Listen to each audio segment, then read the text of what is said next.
Start.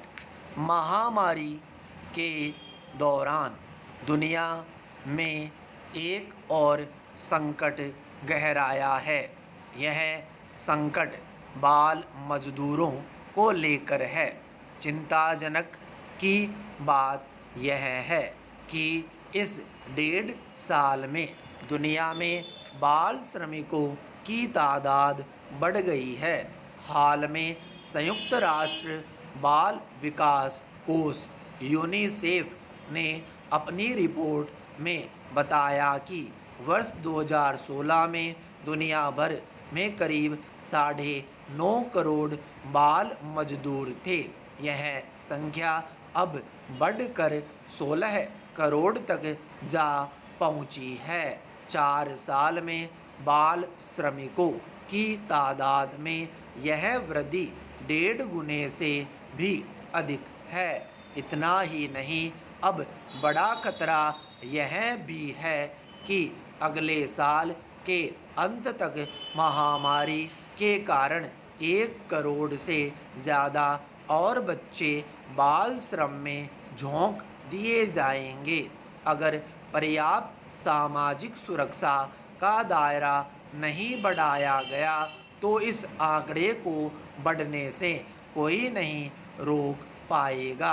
Para UNICEF के अनुमान के मुताबिक बाल श्रमिकों के मामले में भारत की स्थिति और भयावह होने की आशंका है। 6 से 14 साल के बच्चे अपने परिवार की मदद के लिए स्कूल छोड़कर खेती और घरेलू कामों में लग चुके हैं। ऐसे बच्चों में ज़्यादातर ग्रामीण और आदिवासी इलाकों के ही है। एक अनुमान के मुताबिक भारत में बाल मजदूरों की तादाद 1.5 से 2 करोड़ के बीच है, जिसमें आधे से ज़्यादा बच्चे ग्रामीण इलाकों में कृषि और खेतीहर मजदूरी में लगे हैं। लेकिन अब महामारी ने हालात और बिगाड़ दिए हैं। करोड़ों परिवार गरीबी की मार झेल रहे हैं। आर्थिक असुरक्षा, सामाजिक सुरक्षा के अभाव और घरेलू आय में कमी के कारण गरीब परिवारों के बच्चों को मजदूरी में काम करना पड़ रहा है। बाल श्रम का अभिप्राय ऐसे कार्य से है जिसमें कार्य करने वाला व्यक्ति कानून द्वारा निर्धारित आयु सीमा के अंदर होता है।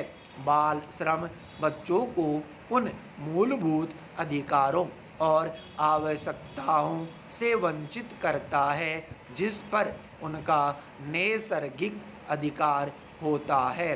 साथ ही बाल श्रम भौतिक, मानसिक, सामाजिक और नैतिक विकास को भी बाधित करता है। पैरा बाल श्रम में अब एक ऐसी स्थायी समस्या बन चुका है।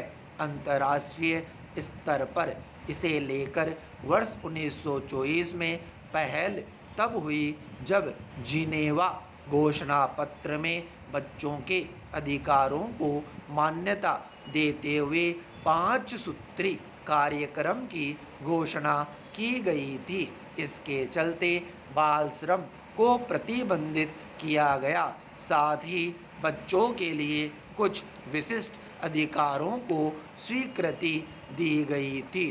बाल मजदूरी और शोषण के अनेक कारण हैं, जिनमें गरीबी, सामाजिक मापदंड, वयस्कों और किशोरों के लिए अच्छा कार्य करने के अवसरों की कमी, प्रवास जैसे कारक शामिल है। ये सब वजहें भेदभाव से पैदा होने वाली सामाजिक असमानताओं के परिणाम है।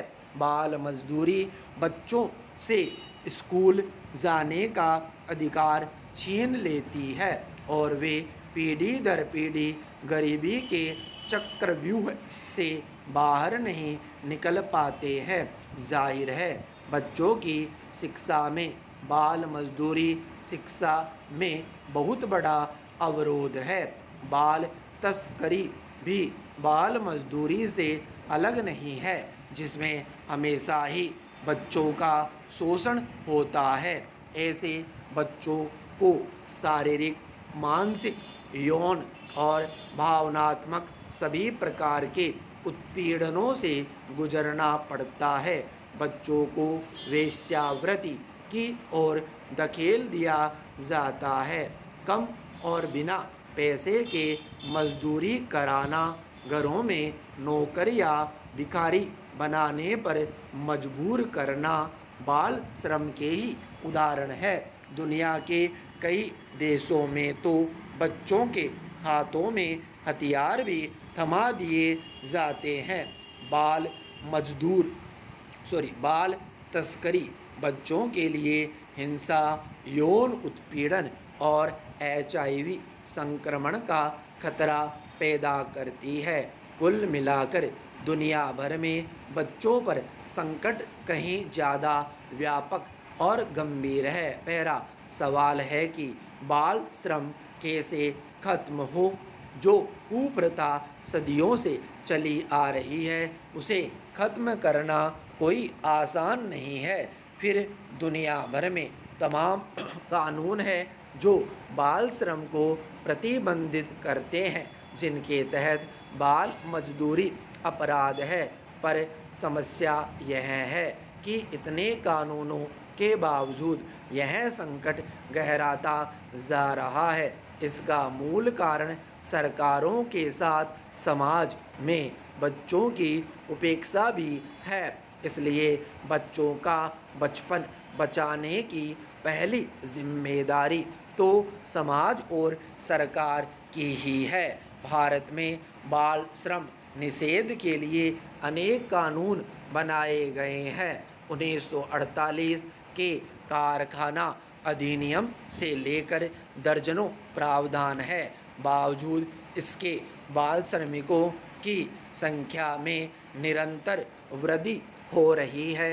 जाहिर है कानून बेअसर साबित हो रहे हैं। इनकी अनुपालना में लापरवाही बरती जा रही है। सरकारें इस मामले में बेपरवाह है। कुल श्रम शक्ति का 5% बाल श्रम ही है। हैरानी की बात तो यह है कि भारत ने अभी तक संयुक्त राष्ट्र बाल अधिकार समझौते की धारा 32 पर सहमति नहीं दी है, जिसमें बाल मजदूरी को जड़ से खत्म करने की बाध्यता शामिल है। वर्ष 1992 में संयुक्त राष्ट्र में भारत ने कहा था कि अपनी आर्थिक व्यवस्था को देखते हुए इस दिशा में रुक रुक कर कदम उठाएंगे, क्योंकि इसे एकदम नहीं रोका जा सकता। लेकिन 3 दशक बाद भी हमारा देश में बाल मजदूरी बढ़ रही है, तो इसकी जिम्मेदारी अब तो सरकारी नीतियां ही है।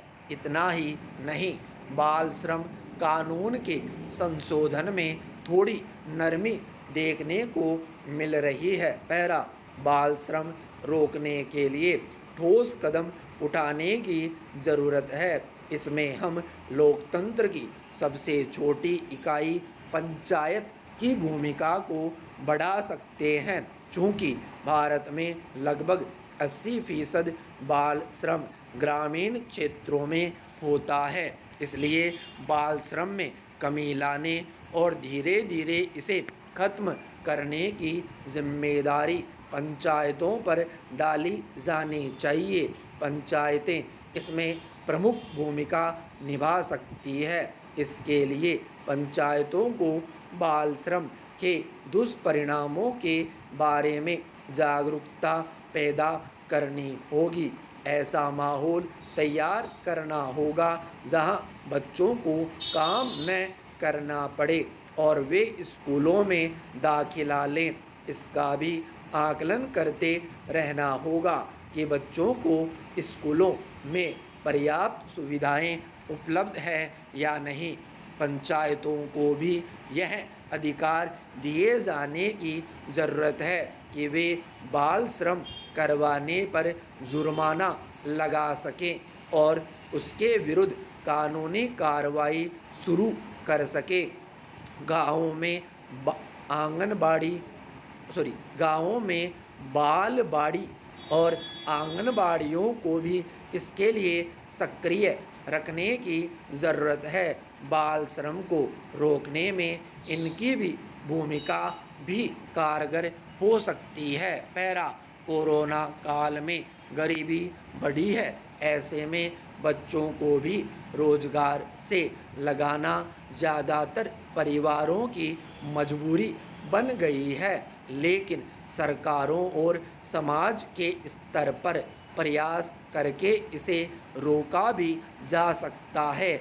जब तक समाज मुखर नहीं होगा, बाल मजदूरी जैसी समस्या से निपटना आसान नहीं होगा।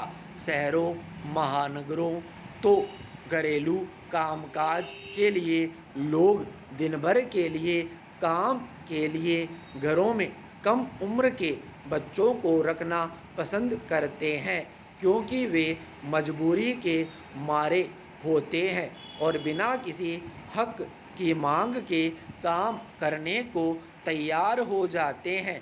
ऐसे में यह सामाजिक बुराई शहरों में ज़्यादा बढ़ रही है, इसे समाज ही खत्म कर सकता है। अब बाल श्रम के मसले पर सवाल और समाधान के बीच असंतुलन की गहरी होती खाई को पाटने की ज़रूरत है। कोरोना काल में अनाथ हुए बच्चों का आंकड़ा भयभीत करने वाला है। इस 1.5 साल में करीब 3 लाख बच्चे अनाथ हो गए हैं, जिनके अभिभावकों में से किसी एक या दोनों की महामारी से मौत हो गई। पंडित जवाहरलाल नेहरू कहते थे कि बच्चे देश का भविष्य होते हैं, इसलिए उनके प्रति हर नागरिक को जागरूक होना चाहिए ताकि एक सुंदर और सुदृढ़ देश का निर्माण हो सके। विराम स्टॉप।